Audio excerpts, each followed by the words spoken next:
Kapow! And welcome to this week's Inbound Debate. As always, on my left I'm joined by Nick Pateman and on my right, Dan Holt. I thought I would mix the intro up a little bit. What did you guys think? I think you certainly mixed it up. It was epic. Yeah. There we go.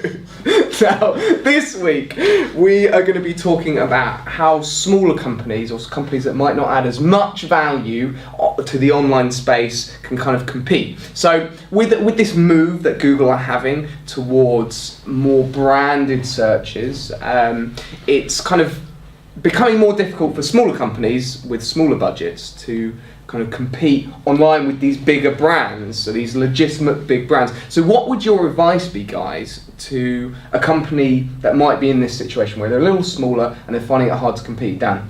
Well, I think first of all, they need to review their decision to even operate in that market. I mean, it's a trend that we've always seen where the kind of the smaller businesses, the smaller websites, have in a sense, they've capitalized on the shortcomings of the algorithm at that time to really hold a position in the market that perhaps they're not really meriting. And I think this is just the latest chapter in that trend. So now it's very much about brand signals. So the question is, where are those brand signals going to come from? If you're a middleman and all you're doing is connecting the supplier with the end customer, where's the value in that? Where's the value offline? Where's the value online? If the answer is, well, there isn't any, well then I think you've got to accept that moving forwards, you're only gonna see that traffic move in one direction, and the answer, unfortunately, is probably you're just left with paid advertising and a case of a bit of conversion rate optimization to make the most of that limited traffic. I think on a more positive note, though, it does mean that in the next few years, I think we're just going to see a lot more stability in the markets. I think we're going to see certain real brands doing real things, dominating their markets or their market niches, and it won't be what's the next algorithm update going to be and how's that suddenly going to mix everything up. Yeah, I wouldn't be put off by big brands as well. I don't think, as a small business person, you could get away with competing with big brands. That's the great thing. Definitely. It is a pretty level playing field. I think your best bet is really, I think all business owners when they're starting a small company should be aware of how online marketing works from an organic point of view to some extent. So understanding, how to publish content to your website, what kind of content works well, what kind of signals you need to send to Google, like specifically, should you set up a Google Plus page, and all these little things that are really easy to do, and all you need to do is spend a weekend kind of studying up on this stuff. And a lot of people don't even know how to add content to their website. Those people are stuck for doing anything. They'd have to go down the paid route. Yeah. So I think you understand what you need to do, and then just get various people in the company to kind of add to things and keep things up to date. I completely agree, but I think ultimately it still comes down to where's the value coming from, because otherwise, where are your reviews going to come from? For example, if you're just a middleman, if you're just piecing things together, where's your social community going to come from? The answer is it just won't happen. So I think that fundamental... No, I agree, and I also think that paid traffic isn't the worst thing to go down. I think it's a fantastic route to market for lots of businesses. Yeah. You can literally turn it on, turn it off when you need leads, and if it's making you money, you can scale it up quite quickly to kind of like a market size. So while if we're saying that some of these companies might struggle in the organics, and not always, that there will be ways for them to do it, I think paid traffic is just a fantastic route to market for this sort of company. Yeah, no, I completely agree, and I think if you're a certain company of a certain kind of size, maybe competing in a market where there are just bigger businesses, bigger brands, and let's say you've only got £300-400 a month to spend, I think you're probably better off investing that in paid.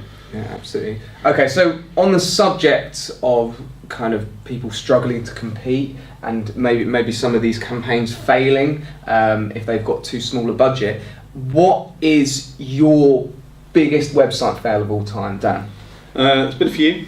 I think the SME marketing company is probably worth a mention. What preceded Inbound, but that was a very specific brand issue. Obviously Wedding Days, our big wedding directory, was absolutely totaled by the EMD update around about this time last year, but probably the most spectacular one was my Stag Do network back in 2009. That was already a website. Well, there was about 15 mini sites, loads of hyphens, absolutely no content, and weirdly it never did that well. Although having said that, it did have James's mobile telephone number on there, and I believe you still get the occasional phone call. I was going to say, to kind of clarify that, I put my mobile telephone number on the Google Places page called Stag Do's, right? And I get maybe a call a month with someone wanting to organise a stag. Selling your leads. So and, basically, that's totally mugged off. Nick, what about you? Mine's less funny and more just kind of tragic, really. I don't know what to talk about this. When I was kind of 16, 17, sort of started a bit of a online forum,